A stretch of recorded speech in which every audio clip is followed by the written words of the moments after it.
Good afternoon. And so for the next half hour or so, we will be focusing upon this. And I was just talking to one of my colleagues a minute or two ago about this picture, saying it really does kind of burn off the wall, doesn't it? And you could even believe that we've actually got a light behind it. It's almost as if it's backlit. It's just so resonant and, yeah, let's use the word dazzling. Now, none of you are waiting for me to tell you who this is by, are you? Listening to people talking about this, I have never ever heard anyone say, oh look, it's a painting of sunflowers. I wonder who did that. Whoever it was must have been very interested in sunflowers. Because this isn't sunflowers, is it? It says sunflowers on the label. Before being a picture of sunflowers, you all know what it is. It's a Van Gogh. Because that's what all of these things, they're recognizable from like half a mile away, aren't they? In this inimitable manner of painting that he invents that touches people's hearts. And one thing I can absolutely guarantee at this precise moment, in Amsterdam, there will be a big queue outside the Van Gogh Museum to get in, because there always is. There isn't another museum in the world like it, especially another museum devoted to the art of just one person. Vincent communicates. He communicates to people who aren't interested in art, which is a real tribute to the guy. Well, let's think about Vincent first of all and his biography. His story is so well known, we can whoosh through it. He's born in a little town called Nuenen in the Netherlands. His father is a Protestant pastor. He spent about the first 30 years of his life failing at everything. He was pretty old when he got started. The earliest painting that we have by Vincent in our collection comes from his first serious campaign of work. It's the one over in the corner there, the head of a peasant woman. He was getting on for 30 when he painted that picture. And that's quite old to have your artistic career starting. And 6 or 7 years later, he's gone. So his career is incredibly short. And I think it's as well to remind ourselves how short his working life was, especially when you compare him to other iconic artists in this collection like Turner or Michelangelo or Rembrandt or Titian particularly. Vincent is like a meteor, whoosh, and he's gone. Now, working in Nuenen, he'd gone back there because he'd messed up everything else. He worked briefly as an assistant in an art dealership, but he got sacked, allegedly because his religious zeal was upsetting the customers. He becomes, or tries to become, a schoolmaster. He moves to England for a while, first of all to Ramsgate, then to Isleworth. I live fairly near a little road called Van Gogh Close in Isleworth, and whenever I drive past, I always kind of do a little nod. And there's the house that he lived in with a blue plaque on it. And, well, it's an extraordinary story. He had one or two disastrous, tragi-comic love affairs that ended in disaster and failure. He tried to become a preacher because he did have a real, almost fundamentalist religious zeal that he inherited from his Protestant pastor father. And he goes to live amongst the workers of an area called the Borinage, the miners. This was a very deprived area of Belgium, and all they did was laugh at him. So he messed up everything. He goes back to Nuenen, decided to become a painter. Now, this is the extraordinary thing, because he'd failed at everything, but reading his letters, and of course, we know a lot about Vincent from the letters he wrote, particularly to his brother Theo, and letters back. He had absolutely no doubt that he was a great artist.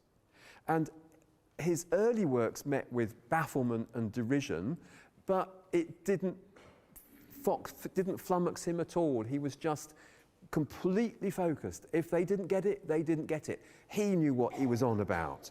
Now, working with the peasants in Newnan leads to his great potato eaters. We won't talk about that because we want to get to Paris as quickly as we can. Because Theo, his brother, is working for an art dealership in Paris, Theo invites him to come to Paris too. And he goes there and he meets the Impressionists. He meets people like Pissarro. He meets people like Émile Bernard and Toulouse-Lautrec. Now, Pissarro is an extraordinary man himself, and he's one of those artists who would like put his arm around a younger artist, like he did with Gauguin, like he did with Cézanne. He encourages Vincent. Vincent ups his colour range because coming from Newnan, coming from the Netherlands, where his great hero is Rembrandt, he's painting brown, earthy pictures. When he sees the Impressionists, he thinks, hey, there's colour in the world. And also his life coincides with a time when new pigments are being invented. So a picture like the sunflowers, and indeed the other ones we've got here, they are painted in new artificial pigments, which when you do the round of the National Gallery through the chronology of it, you will suddenly notice the colours change. You get to room 41 with Delacroix, Courbet, Ingres, and then you move into the next room where you've got Degas, Manet, Monet, and suddenly, zing, all of these colours are being invented. They're a kind of byproduct of the Industrial Revolution. And also, let's take a moment to pay homage to John G. Rand. John G. Rand, without whom. John G. Rand invented the little squeezy tube. So because of that, we've got paintings like this, and you've all got clean teeth. That enabled artists to buy these new pigments in a portable fashion and to go outside. And it makes painting so much more practical. Now, in Paris, he meets Gauguin, and he's very impressed with Gauguin, but Vincent gets an idea in his head, and that brings me back to these Japanese visitors standing in front of these pictures. He loves Japanese art. He makes friends with a man called Père Tanguy. Tanguy is an artist's colour man. He deals in these new pigments. Vincent befriends him, paints 2 portraits of him, and Vincent sees his vast stock of Japanese prints. Now let's think about those for a moment. They were initially coming into Europe as basically wrapping paper for fine porcelain. They weren't seen in Japan as high art. They were basically folk art, street art, mass-produced images of actors, mass-produced images of beautiful courtesans, mass-produced images of tea houses and landscapes. And really the Impressionist artists find these things and think, whoa, so different to the European tradition. Flat, beautiful colours, direct, zingy compositions, clear and dazzling and beautiful. And Vincent decides that he's going to set up a colony of artists in the south of France, inspired by this idea he had in his head that the Japanese artists lived in colonies, like halfway up mountains and things, just making art. Now, where he got this idea from, whoever knows, but Vincent had this idea that he would set up a colony of artists in the south of France and be just like those Japanese artists. Now, he goes on his own, first of all, and hey, guess what? No one will go with him. Now, why won't people go with him? Well, we know what he was like when he was living with Theo in Paris. I won't go into specific incidents, but Theo's friends stopped visiting him. He wasn't the easiest of men to get on with. Theo lived a kind of conventional middle-class lifestyle and had friends round for supper, but with Vincent there, this irascible, short-tempered man speaking French with a funny guttural accent, I think he could pick fights with anyone. And people just stopped going. And I think also Vincent realised what a stress he was putting on his brother, because Theo had been supporting him financially. This too is absolutely fascinating, because Why was Theo supporting Vincent? He started supporting him at the time he went back to Newnan and started painting the peasant women and the peasant men. Now, two theories, you have to decide. He was supporting Vincent because he believed passionately in Vincent's art. Nobody else did, but Theo could see the potential genius that he'd got as a brother. Theory two, he supported Vincent out of brotherly love, that he'd got this lame duck brother who wasn't going to be doing anything. He'd failed as a preacher, he'd failed as a school teacher, he'd failed as an art salesman, he'd failed in love, he'd failed at absolutely anything that he tried to do. And Theo loves him, he's his brother, so Theo supports him financially. But I think Vincent in Paris realised that he was kind of getting in the way and thought it would be good for the both of them to go down to, if he went down to Arles. So he goes to Arles, where he painted this. And Theo, meanwhile, has a word with Gauguin saying, look, he really loves you, he loves your work, will you go and live with Vincent in Arles?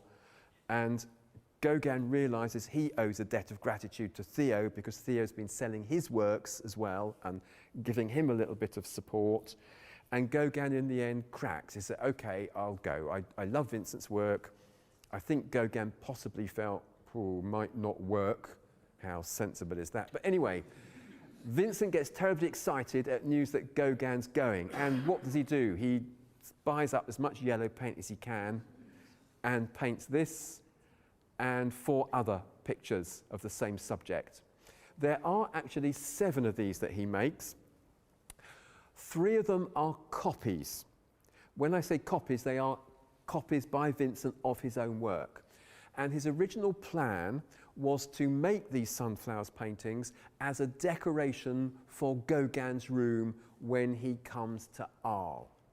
And so they're made in this sense of excitement.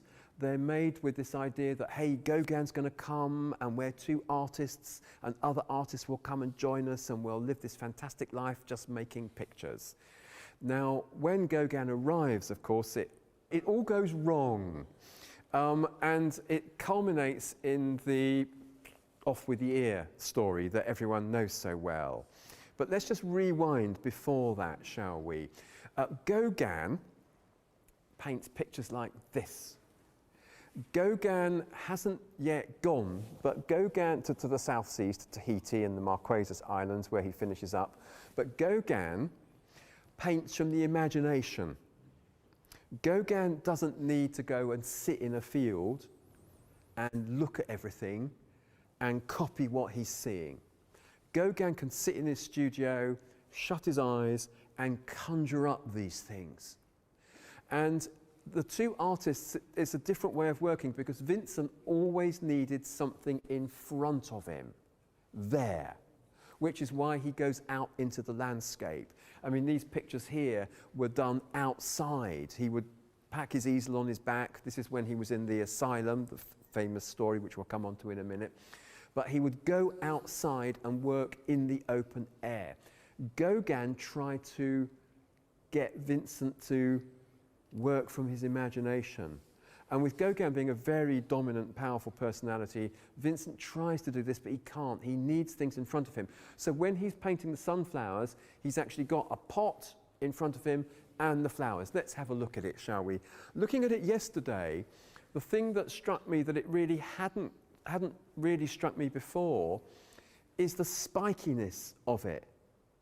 That, particularly in the center part of the picture, the petals are have got this kind of metallic sense, a real kind of sharp edge, spiky menacingness.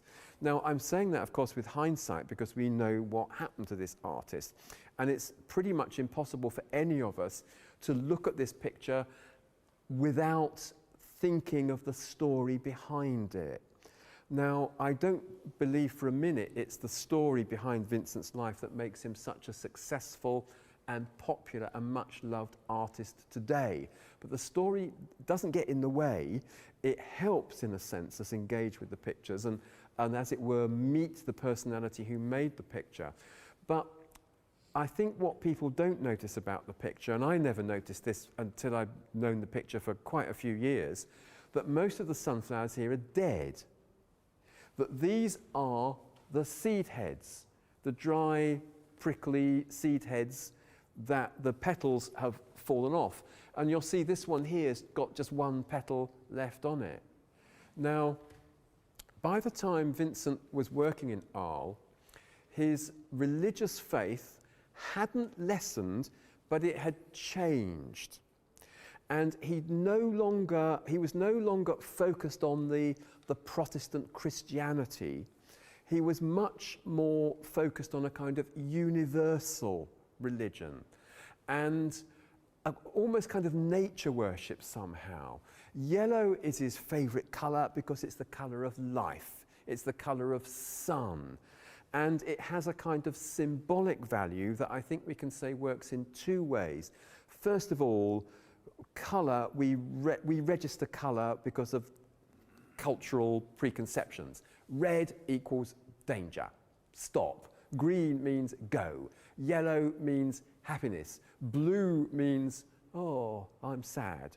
So these are things that we learn, but also they are innate properties of the colours, that the colours have a psychological resonance. And artists following Vincent, following Gauguin, artists of the next generation, like, for example, Kandinsky, who's at the moment in the beautiful Delacroix show, are using colour and thinking about colour for the psychological effect, what you might even call the emotional effect, that it has on the viewer. And yellow, it's not a colour that makes you go, oh. If this was blue, you'd stand in front of it like Picasso's blue period pictures. You stand in front of them and you don't kind of jump up and down with excitement. But here, it energizes you. That yellow really gives you a kick, doesn't it? Now, Vincent is a Dutchman, and flowers are so much part of Dutch cultural memory, Dutch cultural heritage. Later this year, it's 2016, isn't it? Yes? If you're watching this in the future, this was filmed in 2016. Right. Later this year, we are having a show in room 1 of Dutch 17th century flower paintings, well, 17th and 18th century, but the golden age of Dutch flower paintings is the 17th century. And of course, flowers from the time of so-called tulip mania in the late 1620s, early 1630s are so much part of Dutch culture, and flower painting is also so much part of Dutch culture. Now, those beautiful flower pieces, though, are painted in a profoundly Christian Protestant culture, and they are meant to be understood, meant to be seen and read as reminders of our own mortality, as things that are beautiful and blooming. One moment they fade and they die. And the Protestant Calvinist interpretation of these is that our lives are like the flowers. We prosper and bloom and then die. And those pictures are there to remind you, the prosperous 17th century Dutch businessman and burgomaster, that no matter how rich you are, how much you can afford, where your big townhouse is, one day you are going to die, and it's actually going to be very soon. Don't you forget it. Now, I'm not saying that Vincent is consciously making a flower painting in the tradition of 17th century flower paintings, but most certainly he's inherited that subconsciously. So when he sets himself the task of painting a series of flower paintings, he's making memento mori, as we would say, a reminder of our own mortality. And the fact that we've got the flowers that are dead and flowers that are dying emphasizes that. But hold on, I can see you're all looking as if you're thinking about your own mortality now. There's no need, because inside the seed heads, I've given it away now, haven't I? There's the seeds. And already there's the germ, the little trigger full of energy and potential life waiting to burst into life next spring with the next generation of sunflowers. So it's a kind of cycle of life picture, isn't it? Vincent is a New Age pagan, wouldn't you know? So a picture like this has got both this abstract quality of that extraordinary zing of the different yellows, but it's also got inbuilt within it a potential of bursting into life even more with the hundreds, if not thousands, of little sunflower seeds that are buried away in here. Now, Vincent, of course, had his breakdown. Our only account for this, of the ear chopping episode, is Gogh. So you've got to ask yourself, do you trust it? What Gogh tells us is that Vincent was behaving very strangely, and late at night he threatened Gogh with a razor, and Gogh ran off. Well, that's all Gogh tells us. And what happens next is, famously, off comes the ear, or part of his ear. He wraps it up and takes it to a brothel and gives it to one of the girls in the brothel. I mean, I imagine that she changed careers after getting that. But he was then hospitalised. He lost a lot of blood, very, very nearly died. And then he painted that profound self-portrait that we're lucky enough to have just a few hundred yards away up the Strand in the Courtauld collection, of him with his bandaged ear, with behind him a Japanese print. So I'll come back to the Japan idea in a moment, but he's nursed back to health in the hospital, and then the next part of his life, of course, Theo is terribly concerned. Gogh never meets Vincent again. Gogh runs. Just when his friend needs him most, Gogh doesn't come out of this very well at all. And it might even be that Gogh is telling this story, hey, he attacked me with a razor, to justify him abandoning his friend. We actually, the only person who says Gogh got attacked by a razor-wielding Van Gogh, is Gogh himself. Now, Gogh, I'm conscious that this can be edited, but never mind. Gogh was not a nice person. Could use lots of other words. A fabulous, wonderful, extraordinary artist whose work I absolutely love. I don't think I'd have liked him very much. Vincent is abandoned. And then I hear music. Right, sorry. Vincent is abandoned, and he submits himself to be a voluntary patient at the asylum in Saint-Rémy, which is where he paints this picture, that picture. He goes out with a member of staff just to make sure he's all right, but backpack on, easel, paints, and off he goes, sets himself up in the landscape and paints these amazing things. This is in the grounds of the asylum. And the last move he makes is to Obras, where we have this extraordinary picture, which isn't finished. It's fascinating looking at this picture. It says, well, it is finished because Vincent's died, but there are areas of it where you can see it's so interesting, where he's planning out areas as a work that I'm sure, had he not died, he would have gone back to. Now, I'm now going, I hope, to make you well up a little bit, because I'm going to read you a letter from Émile Bernard to a critic and writer called Aurier, Albert Aurier. Aurier recognised Vincent's genius, was the first writer to actually recognise what a great artist Vincent was. When Vincent was alive, it's a myth that he was not recognised. The avant-garde circles in France and in Belgium had recognised they'd got someone really special here. But this is the letter from Émile Bernard, because Bernard heard of Vincent's death and goes running down to Auvers, which is not so far from Paris, just before the funeral, and attends the funeral. And this is what Émile Bernard writes. I've cut it down because it's a very long letter. Our dear friend Vincent died 4 days ago. I think you will already have guessed that he killed himself.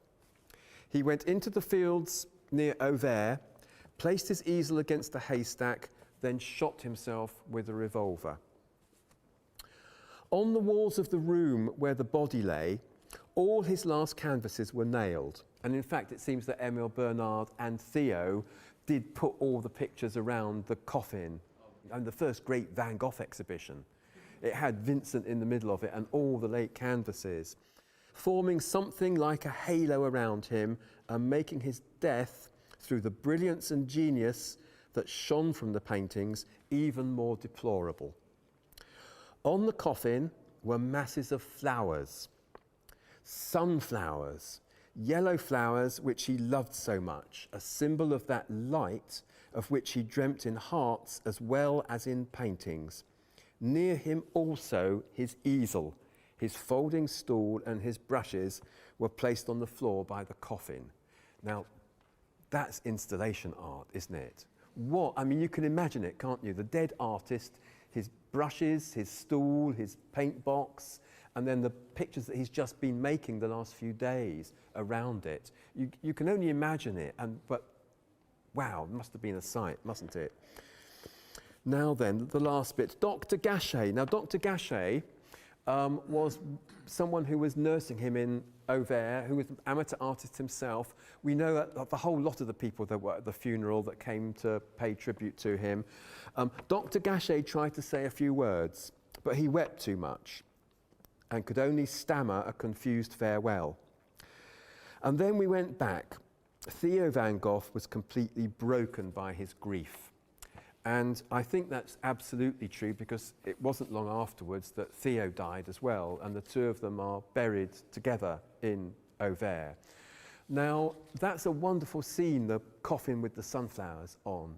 And we're very lucky to have Emil Bernard's account of this. But that brought me back to the Japanese visitors, because he learnt so much from Japan. He loved Japan so much. One of the copies that Vincent made himself is actually in Japan. It was acquired 20, 30 years or so ago, and is in a privately owned modern art museum in Japan. And that's very, very appropriate, because Vincent is an artist who communicates whatever culture you're from, and I think he would have been touched, delighted to see his picture here with loads of Japanese people coming every single day and standing next to this, probably on a trip of a lifetime, coming halfway around the world, wanting to come to Europe and having one of the first things that they have to do while they're here, and they can't go back home until they've done it, is come and see this. So I find that rather wonderful, rather touching, really. And the other thing that I haven't mentioned in this talk in connection with Japan is that crabs. Now, I did a project last year with some postgraduate students from Wimbledon College of Art.